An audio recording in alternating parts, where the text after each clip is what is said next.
পেহলে দর্শনধারী ভীর গুণ বিচারী কথাতেই আছে, প্রথমে দেখনদারি তারপরে তোমার গুণের বিচার করি। অর্থাৎ তোমাকে ফার্স্ট লুকেই ইমপ্রেশনটা তৈরি করতে হবে, ফার্স্ট লুকেই ইন্টারভিউ বোর্ডকে ইমপ্রেস করতে হবে, কনভিন্স করতে হবে এবং তাদের তোমার প্রতি একটা ফিলিংস গুড ক্রিয়েট করতে হবে।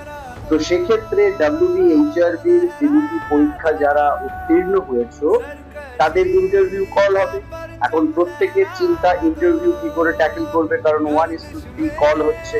তো এই 1:3 কলে প্রথম যেটা হবে, তুমি মানুষটা যখন ইন্টারভিউ রুমে ঢুকবে তোমার লুক, তো তোমার লুক কিরকম হবে দেখো। যদি তুমি শিক্ষকতার পেশায় যাও সেক্ষেত্রে তোমার পোশাক পরিচ্ছদ একজন শিক্ষকের মতো, IAS হলে একজন IAS অফিসারের মতো, অর্থাৎ যে পেশায় তুমি যাচ্ছ সেই পেশার মতন কিন্তু তোমাকে তোমার লুকটাকে ক্রিয়েট করে যেতে হবে। তো সেক্ষেত্রে নার্সিং এর, স্টাফ নার্সিং এর গ্রেড 2 হোক গ্রেড 1 হোক, যে ইন্টারভিউতেই তোমরা যাবে WBHRB CBT দেওয়ার পরে, সেখানে কিন্তু তোমাকে তোমার লুকটাকে আগে রেডি করতে হবে। লুকস এর মধ্যে প্রথম পড়ছে তোমার স্ক্রাবস, মেডিকেল স্ক্রাবস।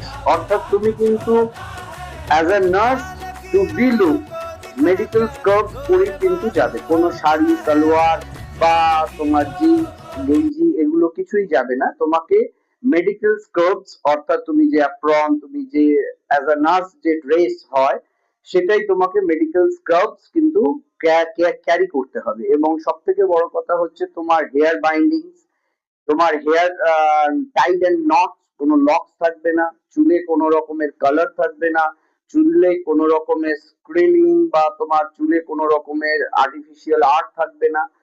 তারপরে হচ্ছে তোমার হাতের নখ, যেন হাতের নখ বড় বড়, নেল পলিশ ডিপ কালার বা তাতে নেল আর্ট যেগুলো হয় সেগুলো থাকবে না, নীল একদম পুরো মুড়ো করে কাটা থাকবে। এবং নেল পালিশ ব্যবহার করতে না পারলেই ভালো, দু হাতে এখন থেকে তুলে নাও পলিশ এবং নেলস গুলোকে একদম মুড়ো করে, যেরকম তোমাদের শেখানো হয়েছে নার্সিং ফাউন্ডেশনে সেই রকম ভাবে নখটাকে রেডি করবে। বডির কোথাও ঘাড়ে, গলায়, কানে বা কোথাও অন্য শরীরের অঙ্গ প্রত্যঙ্গে যেন কোনো ট্যাটু দেখতে না পাওয়া যায়। ট্যাটু থাকলে ট্যাটুটাকে তোলো বা কভার করবার চেষ্টা করবে। এবং ক্লোজ টো অ্যান্টি স্লিপ রেজিস্ট্যান্ট যে আমাদের জুতো, অর্থাৎ নার্সদের যে জুতোটা হয় স্পেশালি, সেই জুতো পরেই যাবে। অর্থাৎ পুরো নার্সের ড্রেস তোমাকে দেখে যেন মনে হয় তুমি একজন প্রকৃত নার্স। এর সঙ্গে তোমার আরো কিছু জিনিস লাগবে, আমরা পরবর্তী ভিডিওতে আবার সেটা বলবো।